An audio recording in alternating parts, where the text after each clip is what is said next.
Aloha! Welcome to Aging with Grace on ThinkTech Hawaii. My name is Rachael Yergan. I'm the host. With us today, we are very honored to have Peter Reyes, the Program Director of Catcholic Charities Hawaii. Welcome.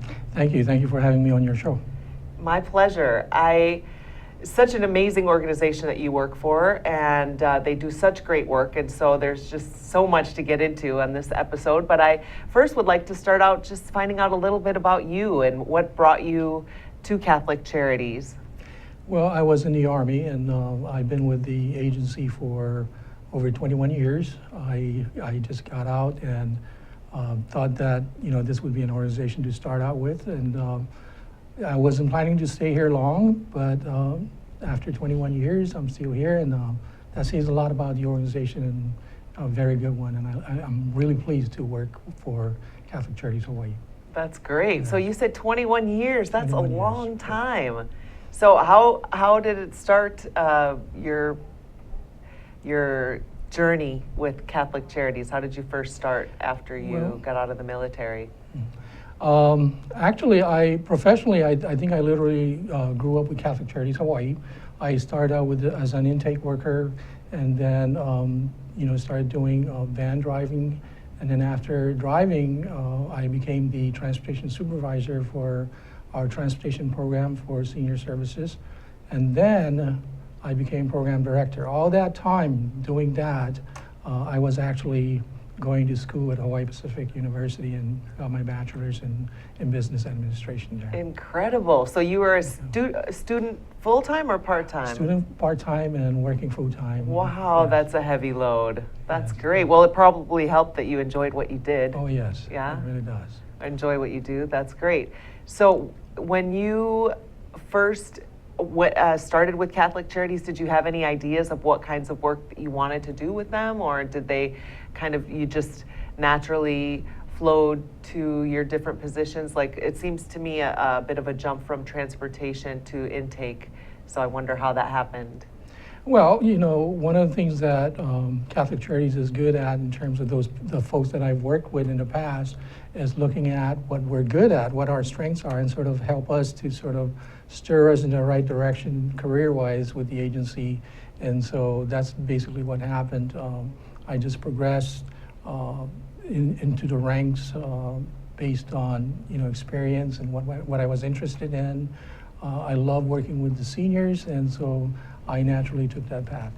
So you were you were working with seniors from the very beginning of your career with Yes. Catcholic Charities. Yes. As an intake Interesting. worker, I was actually taking calls from the community, caregivers, family members, and actual seniors themselves who need services, and would field those calls and sort of refer those calls to the proper programs that handle what they're needing.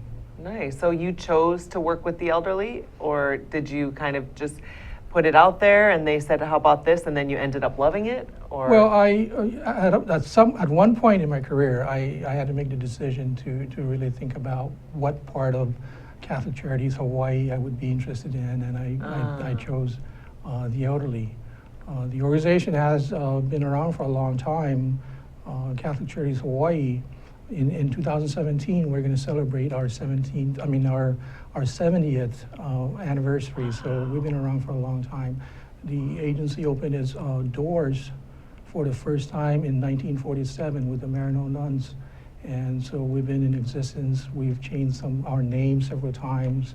So I think coming on board in '94, the longest name that we have was Catcholic Charities of the Diocese of Honolulu. And then in 2001, we actually changed our name to Catcholic Charities Hawaii. Nice, okay.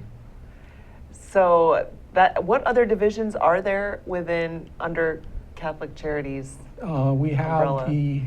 the family services side. We have the youth services side, focusing on troubled youths and things like that. And then we have the division that I'm from, which is the Community and Senior Services division of the Catcholic Charities Hawaii. Great. We'll give them to a little more about those specifics of that in the next segment, but I just wanted to kind of touch on that and find out what programs and what kinds of things you had to choose from. So that's what I would have chosen as well, to work with the elderly. But So can I ask, as a program director, what types of things, I know it's a lot of, I know you have a lot of duties and a lot of things fall under you, your title and your job description, but can you just tell me some of your favorite things or some of the things that you spend most of your time doing? Well, I spend most of the time supporting my field workers, trying to do things in the background. I do a lot of writing for grants and things like that. I also just manage the day-to-day operations. I have some supervisors that work with me, so I kind of work with them to show them or recommend things that needs to be done. And so just managing the program on a daily basis is part of what I do. What I love doing is actually engaging with the seniors whenever I get a chance. Like when I see our vans come by and I'm there, I'd get up there in the vans and start talking to the seniors. You know, just talking to them, asking how's everything going? Is everything working fine and things like that. That's a way to sort of keep myself involved and know what's going on with seniors and their needs. That's great. Yeah, that's the fun part of it is just talking to them, but also then it's very informative and you can help make your program even better by hearing firsthand from them some feedback, how things are going. That's great. Exactly. That's great that you do that. So what are some challenges you have as a program director? Well, it's, I think the basic challenge that we have as program director or as an agency is resources. We always have the lack of resources in terms of staffing, in terms of equipment, things that we can have more of so we can provide more services to seniors. So looking for ways to get funding to get those resources is also a challenge that I work on almost every day. I bet. Yes.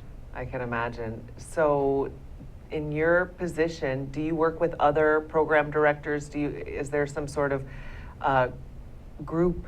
I know that you head your division, but is there some other sort of? Yes, there are a lot of supervisors, program supervisors and program directors within Catholic Charities Hawaii. Within the division that I work in, the community and senior services, there are several program directors. So it takes a lot of collaboration among the directors and the supervisors to look at sharing resources, sharing staff whenever we can to reach more people. And so those are things that it's already in our agency. Okay, so can I ask, and again, we'll talk about this a little more in depth in the second segment, but can I ask what programs exactly you direct?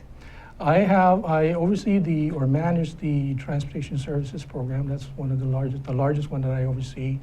We provide senior services, senior transportation across Oahu.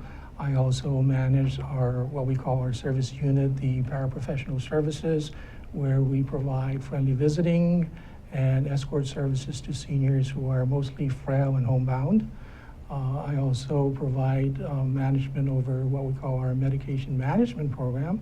This is a program where we do a lot of educational presentations on how to effectively manage prescription and other kinds of medications that seniors have. So those are the main three ones that I oversee. I also oversee not a program, but our central intake line where we get the calls coming in from the community for senior services. That's where you started out, yeah? Yes. So what did you enjoy most about that? Well, you know, at the end of the day, when I get home, I always reflect on what happened that day, and one of the most satisfying feeling that I get, and I think that's what kind of sort of keeps me at Catholic Charities Hawaii, is the opportunity to feel great that you were able to help someone, and you know, that's something that I think all of the employees of Catholic Charities stay for. Not necessarily the pay, but it's more of the honor and the feeling of being able to help those who are vulnerable and in need. Right, you hear a story and then they seem hopeless and rather helpless, and then you come in and you give them resources and help them and calm them down. You're a friendly voice, and so I can imagine that would be very rewarding. and interesting and to oversee, I'm sure. And the transportation division? Well, the Transportation Services Program is island-wide. We have a fleet of 17 vehicles right now, a mix of large vehicles like you see, the handy vans, kind of walk-on vehicles like that. We also have minivans that allows us to access clients who live in narrow streets and driveways and things like that. So it's very important to have that kind of mix that we found over the years. So we transport seniors all over the place. The most popular trips or the priority trips that we provide is trips to medical appointments and doctor visits and therapy and things like that, to pharmacy and so forth. The other one is to transport seniors to what we call the congregate meal site.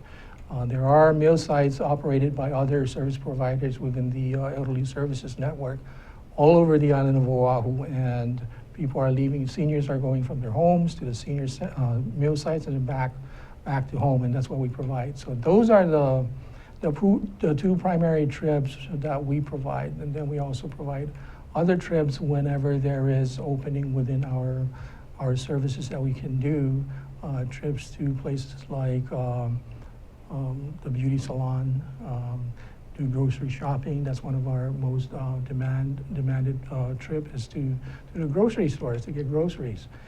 We also do group excursions to several areas of point of interest to keep the seniors engaged and just have a good quality of life. And that's what our senior services, our transportation services is all about, getting the seniors to be mobile within the community. And by having that kind of resource, then they are able to stay or remain independent in their homes as long as possible. So that's transportation, and that's what we do. That's a big one, because that's one of the biggest things with the seniors and their loss of independence is driving, and it can cause depression and all of that, but if they can get around and also be with other people, so then that helps them a lot. And what I wanted to ask you, as you were talking, I thought you said escort services, so does that, I know that's escorting the seniors to the various places, so if someone got arranged a ride to the grocery store, then not only do they get a ride, which handyman can do that, right, but although I know that the wait is a long time, sometimes with them it's a little difficult to schedule, but if they did it through Catholic Charities, does someone go in with them, or is it done as a group, or how does that work? Well, one of the programs that I mentioned earlier is our paraprofessional services, and we provide friendly visiting and escort. The escort piece is we actually recruit and train volunteers to be our escorts, and one of the things that they do is they escort the seniors to doctor appointments or to grocery shopping for those who need that assistance. And for our escorts, they can go with the senior who are registered for transportation services on our vans to the grocery store, help them shop, and then take them back home. So that's one of the popular services that are most demanded ones as well as the escort service. I bet. So the escort is not using their own individual vehicle? At times they do, depends on the client, but our escorts can use if they're trained to be our volunteer drivers as well, then they can use their own private vehicles to escort someone to grocery shopping and back. So they're wearing two different hats there. One is as a volunteer driver and then escorting them. But we do have volunteers who have no cars, and so they use our vans, or the clients would prefer to use our vans, so the escort would go with them on our van. Our vans also, our escorts can also go on any kind of mode of transportation that the senior currently has. If they, let's say, ride on handy van, then our escorts can go with them on handy van as well. Let me just sort of go back to our transportation piece a little bit. Those who are registered to use our transportation services, they can go to places with their own family escort, if you will. So if some seniors have their own daughters or grandkids who can go with them to go grocery shopping or go to the doctor, they can ride on our vans as well. And so, but they cannot be a minor. That's just the catch. They have to be an adult to do that. Okay, and I have so many more questions, but we're going to go to break and be back to talk Okay. more All with right. you. Thank you so much, Peter. Thank you.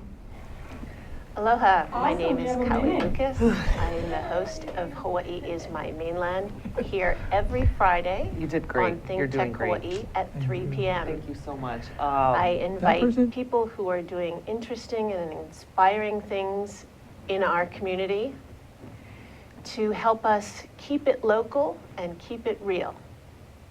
Tune in any Friday, 3 p.m. and also available on our YouTube channel and my blog, kauilucas.com. Hawaii is my mainland. Aloha. One. Aloha. Welcome to ThinkTech Hawaii. My name is Josh Green. I'm a senator from the Big Island and a physician. I host a show weekly called Healthcare in Hawaii, where we talk about the most important issues in healthcare for our state, whether it's the dengue fever outbreak, the state of our public hospitals, how to find physicians and nurses for our patients, or really just the best things to do for our family's health. That's what you'll find on this show. I'll bring experts to your attention, and we'll have a free-flowing dialogue. Thanks for joining us. Thanks so much for joining us at ThinkTech Hawaii's Aging with Grace. I'm Rachael Yergan here with Peter Reyes of Catholic Charities Hawaii. He's the program director, and we have just been finding out all kinds of interesting things about Catholic Charities that I never knew. One thing I wanted to ask you, do you need to be a Catholic to take advantage of your many wonderful services? Actually, no. Our mission is to serve people from all walks of life, all kinds of, from different cultures, different faiths. So you don't have to be a Catholic to receive services. That's great. Really Yes. amazing. So how do people find out about you? Well, a lot of what we do throughout the years is we build our reputation through just word of mouth. People that we serve, people who've been employed with us or are still employed with us, they sort of help us pass out, information about what we do. One of the things that I do on a regular basis is I do community outreach presentations. So I go down to where seniors gather and do presentations about our services. And we do talk shows like this. We go on radio, just talking about the services that we provide. But I think the best advertisement is through those who receive services with us. And if they're satisfied, then they're able to pass that on to their friends and family. Exactly. And then that it keeps growing, right? If more and more people know, and then they tell others. That's and right. That's wonderful. So can you tell me a little bit more about you told us about the transportation services, and you told us about the escort services. No, you didn't. Let me just talk a little bit about our Okay. paraprofessional services. As I mentioned earlier, this is a service where we do paraprofessional counseling and escort service. What that paraprofessional counseling is all about, basically, is to do care option kind of counseling, where we talk about the kinds of needs that are out there. I mean, what they have and the kinds of services that are there, and sort of help them link the services that they need with the seniors. And so we do that through our volunteer friendly visitors. So we recruit volunteer friendly visitors. We train them on how to do home visits. They'll just go visit, or just do regular visits, like 45 minutes to an hour. And through that visit, we train them to be looking at or looking for other kinds of things that the senior might need, that they themselves might not be aware that there is services out there that can actually help. Let me just give you an example. So the friendly visitor would go and do the visit, and the first few visits, they'll talk story, they'll play cards or whatever it is. Everything is fine. A visit after that, the worker would see, the volunteer friendly visitor would notice that there are more dishes than usual in the sink. There's clutter all over the place. And so we train this friendly visitor to notice that and discuss that with our volunteer coordinator to see whether we can link them to some kind of housekeeping or homemaker services to help clean up all of that. And so, by talking with the senior and confirming that there's a need, Then we do the link from our office to get that. But that's the vital role of the friendly visitor, is to being that they could be the only person, the outside contact with this homebound seniors. So during their visit, it's very important not just to just talk story and stuff, but to really look at the whole, the environment and what the client needs, just from conversation, from just observation, and then making that kind of link. So that's friendly visiting, that's paraprofessional counseling. The other piece that we do is escort service. And a lot of what we notice with seniors, they live in their own homes, the ones that at least the ones we're targeting, or they live in senior housing. Their children might be living on the mainland or on the neighbor island, so they're by themselves. They'll be doing okay, and then one day something happens, maybe a stroke or something else, and now they find themselves very frail and needing assistance.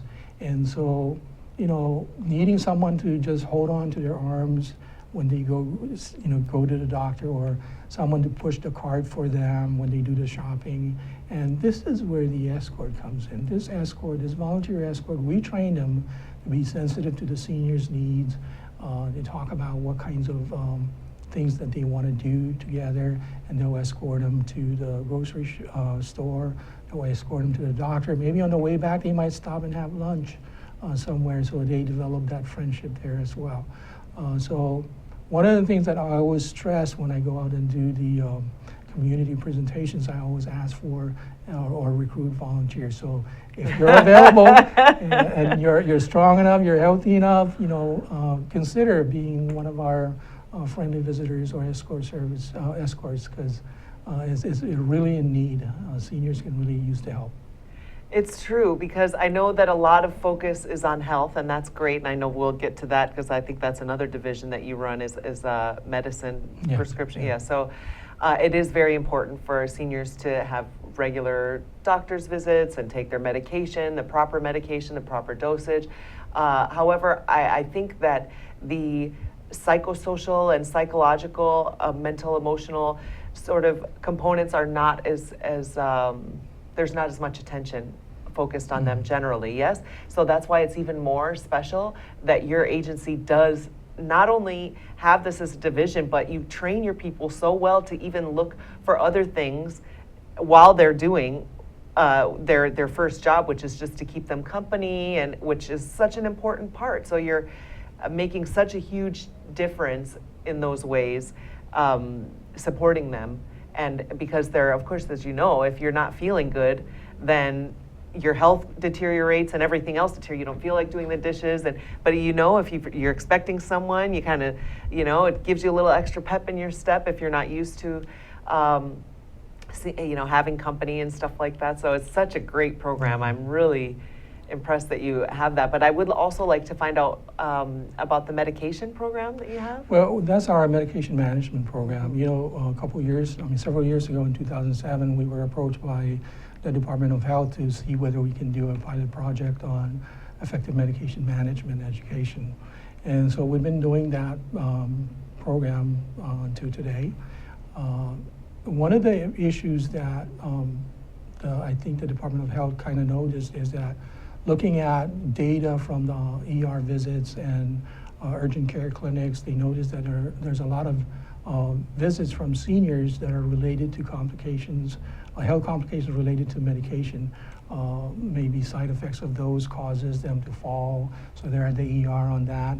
So they, we were contracted, or still is contracted, to do effective medication management. And how we do that is we recruit volunteers, we recruit licensed pharmacists, and we recruit registered nurses. Wow. These are volunteers who actually give back their time to seniors.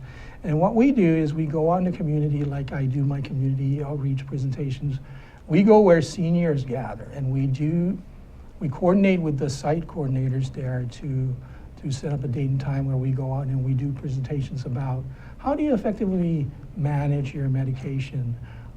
It's just not a matter of just taking them. You need to know what the reasons why you're taking the meds. You need to know some of the side effects. You need to know things about negative interactions between meds and different kinds of medications, or with vitamins or with food, things like that. So we have our volunteer presenters who go out there and talk about how do you actually be effectively manage your meds through those kinds of details, including things like medication discounts. How do you look for medication discounts Wow. for seniors and things like that? How do you get rid of your meds when it expires? You don't just throw it in flush it down the toilet and things like that. So our presentation is about that. And the second part that we do in our medication management piece is medication screening. Now, this is a statewide program, so we get to go to the neighbor islands and do these educations and screenings. So the second service we do under this program is actually doing medication screenings. This is where the licensed pharmacists come into play, because they actually sit down one-on-one with the senior, going over a list of their medications, making sure that they understand what the medication is for. Is it still good, in good condition, or is it expired? And in some cases, are they following the prescription, the dosage, and things like that? They probably don't understand it and taking it the wrong way. So we provide a medication screening tool that sort of highlights the red flags that they notice from this conversation or this screening session. And the idea is, if the participant of the screening session authorizes us, we take this tool and we mail it to their primary doctor, with the hopes that during the next visit, they will have that one-to-one discussion with the doctor about the red flags that were identified to try to correct them and so forth. So that is what we do under medication management. It's a good program. A lot of seniors, when they think about medication, they're thinking about prescription. Right. It's the whole thing, your vitamins, your herbs and supplements that you take. They all interact with the meds as well. And so understanding how that works and things to avoid and so forth, that's what we do in our presentations and our screenings. That's incredible. That's incredibly comprehensive, that you have so many different components to just the medication management program that are very helpful. And what about such things as just practical things like what to keep them in, or how to remind themselves, or the day-to-day things like that? One of the things we do with the medication management program is we give incentives to participants. Seniors like free stuff too, Wow. right? So we sort of give these incentives to help them come and listen and learn things. And in our incentive package, or our bags that we provide, is things like pill boxes. And so, we have the weekly ones, we got the daily ones that they actually, help them to sort of remember when to take their meds.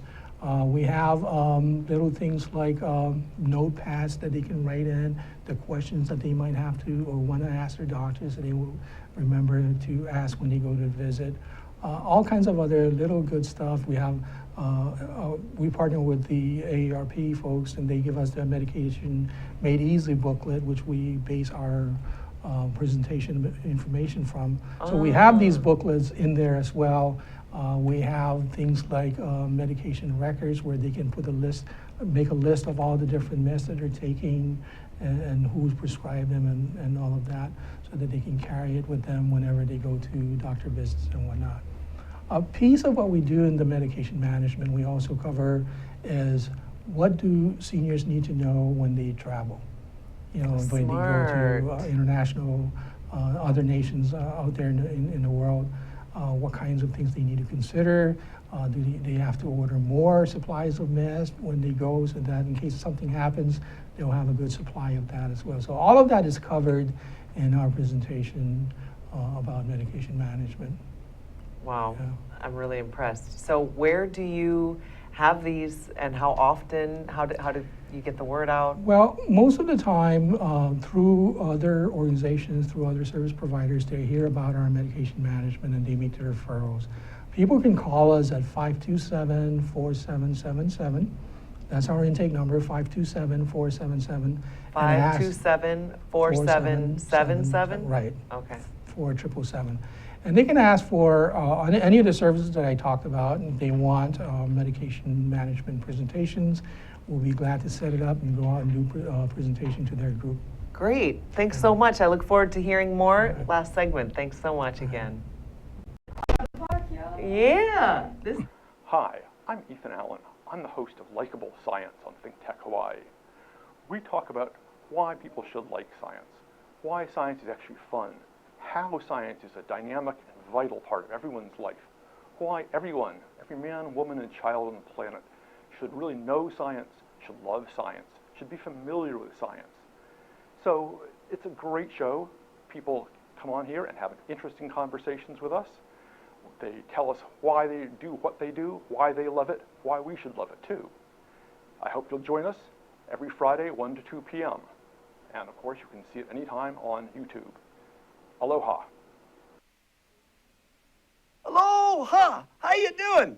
It's me, Angus McTech, wishing you to welcome and join us to see us on Hibachi Talk on ThinkTech Hawaii. Join my co-hosts, Gordo the Tech Czar and Andrew the Security Guy, every Friday from 1300 to 1345. We look forward to seeing you. We'll talk tech and we'll have some wee bit of fun. And remember, let your wing gang free wherever you be. Aloha! Thank you for joining us today. We're with Peter Reyes of Catcholic Charities. This is ThinkTech Hawaii's Aging with Grace. Thank you so much again for joining us, Peter. Thank you. Really fascinating talking to you and finding out all of the amazing things that you do with Catcholic Charities and that your organization does, Catcholic Charities Hawaii. And so right now, you told us about the medication management, the escort and paraprofessional services, and the transportation services, and those are the divisions that you run, the programs that you run as director. But there's even more that Catcholic Charities does with seniors. Can you tell us a little bit more about the other programs? That's right. From the standpoint of receiving calls through our intake, I sort of, from time to time, look at what's being requested, what's the most demanded kind of service. And one of the ones that always comes in the top over the years is housing. A lot of seniors or their family members are calling in wanting senior housing. So we have our housing assistance program. And basically what that entails is we have several senior housing specialists who assist seniors in getting affordable senior housing on Oahu. And that is not an easy task if you were to go at it by yourself, because there are several senior facilities, senior housing on Oahu, and each of them have their own eligibility criteria that each of the applicants have to meet. They each have their own wait list. Just navigating through and trying to figure out which housing you want and then applying and then maintaining your name on the list is a challenge for seniors and their families.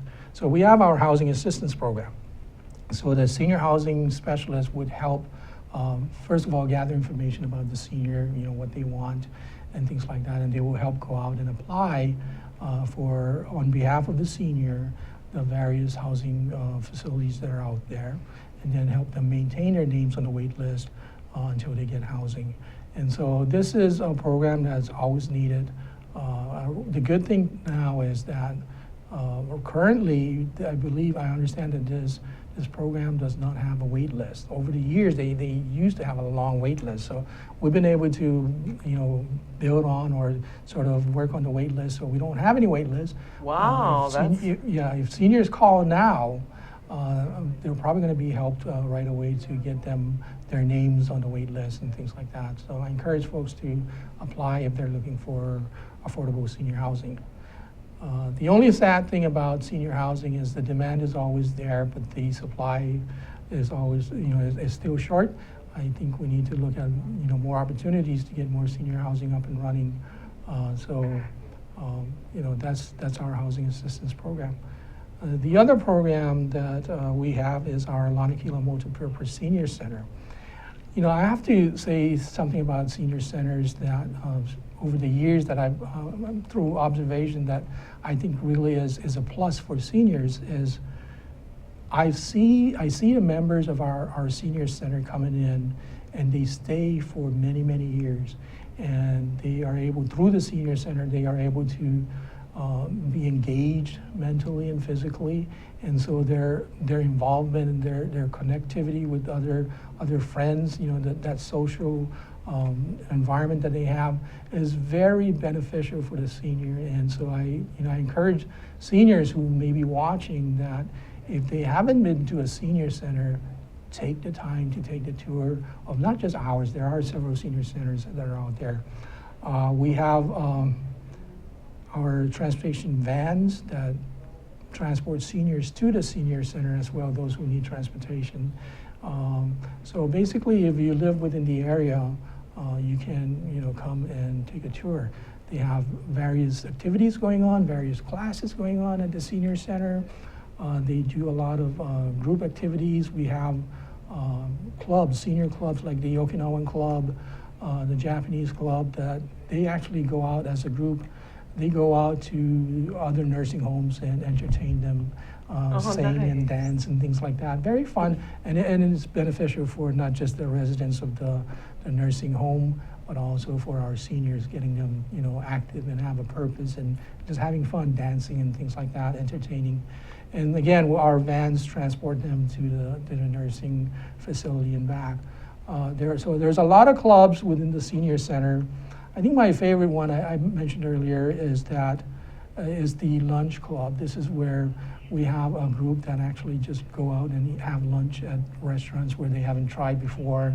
And so there's that social engagement piece, if you will, that's very, I think it just adds a lot of value to their lives on a daily basis. So if I retire and if I become a member, that's the club I'm going to join.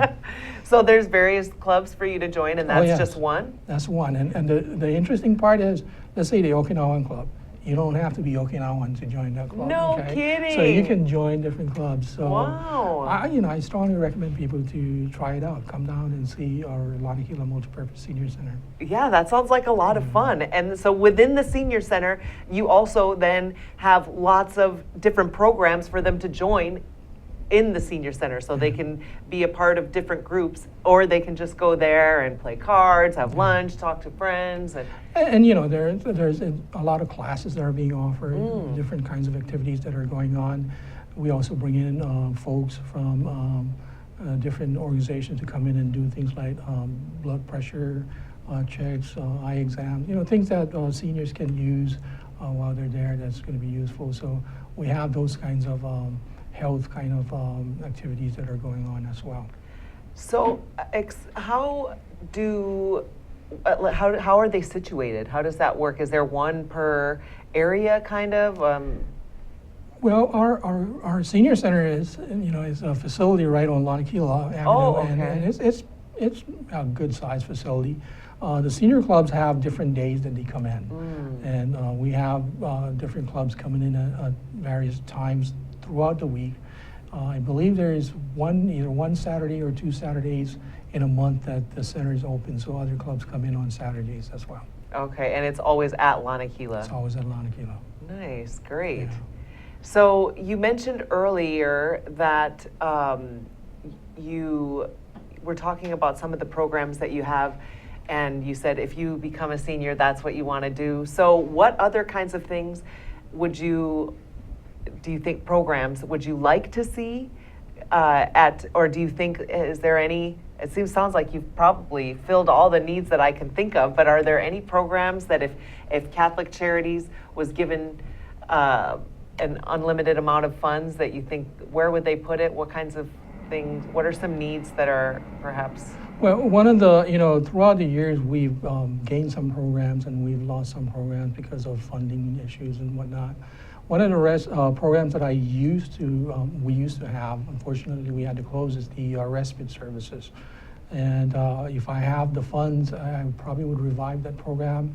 We still have a lot of callers calling in, caregivers, family caregivers who are either at burned out points or have already, approaching that point of burnout, and they need relief. And so what we were doing in that program is we have private hires that would go out and just be with the senior while the caregiver, the family caregiver, takes their own quality time for themselves, like go shopping, go do the beauty salon or wherever they want to go. But while they're away, we have the private hire providing respite you know, and just being with the senior. That's a program that I think worked very well, but unfortunately the funding was cut. So if I have funds, that's one of the ones that I would do. There's always issues relating also with money management. You know, when you grow older, your vision goes, and sometimes it's difficult for you to write as well. So managing and balancing your checkbook could be a very you know, challenging task for seniors. And so we used to have a money management program that we would be able to go out and, you know, help seniors balance their checkbooks and sort of help them explain the bills that they're getting in the mail, why they need to pay them, and, you know, try to help them get a automatic pay kind of things for them, so arrangements for them, so they don't have to deal with that on a monthly basis. Just get those bills paid. And so that's a need that I think is still there, and I would like to see some kind of program that sort of provides some of that. I suppose that our case management programs, we have some, are still doing some of that kind of work within their case management tasks. But just something that, you know, if we have funds, that's Yeah, that sounds like a good program, Yeah. because a lot of times a problem that they have, seniors, is that they either can't keep up with it, as you say, or someone else then comes in and says, oh, I'll help you take care of it, and then they don't know where it's going. You know, a lot of fraud and abuse happens, financial abuse and fraud happens among the elderly. So that seems like that would help that as well, because they kind of know what's going on a little more. Oh, this is your statement. Someone to sit down with them and help them, so they still have that independence and they don't have to call upon someone that perhaps would not be as helpful or could harm them financially or otherwise. So the programs that I've discussed so far are programs that are funded by with federal or state dollars. One of the newest programs that we have is our Premium Senior Services. This is a program that we put together in the hopes to target those who actually have the ability to pay for services and don't want to wait for government-funded programs. So our Premium Senior Services is a program, a fee-for-service program, where we offer what we call transportation. So it's a one-on-one transportation kind of deal that we can provide. We also offer case management, and we also offer the home assistant person. This is a person that can come in and assist the senior to do light housekeeping kind of tasks. They can also go out and do shopping for the senior, or do similar things like with the escort. They can also go pick up medication at a pharmacy for them and things like that. And so it's similar to what I've already spoken about, but it's something that the senior or the participant actually pays out of their own pocket for. It's a fee for service. It's not funded by the government. So those who want to pay and have the ability to pay, they tend to go with our fee for service, Premium Senior Services. Nice. So those people are trained as well? Of course, yes. These Okay. the staff of our Premium Senior Services are paid staff. They're not volunteers as well. Like so- the others, Right. okay. How many volunteers would you say help your program run, the senior? Well, the paraprofessional services, I think we have somewhere in the neighborhood of 40 to, I want to say, probably 55 seniors. They come and go. We try to build a ongoing pool of volunteers to help provide the services that we need to provide. Wow, okay. Well, it seems that time has taken us already. It's over, and I had so many more questions for you. But before we go, I just want to thank you so much again for joining us and doing such great work for our seniors of Hawaii. I really appreciate it personally, and I know that many families and Kapuna out there do as well. And if people want to get a hold of you to volunteer or to have your services, what's the best way? 527-4777. 527-4777, Right. or you can look it up on internet or have Right. someone look it up for you, Right. Catholic Charities CatholicCharitiesHawaii.org. Hawaii.org. Thank you so much again, Peter Reyes. Quite welcome. Thanks for Pleasure to be joining here. us today.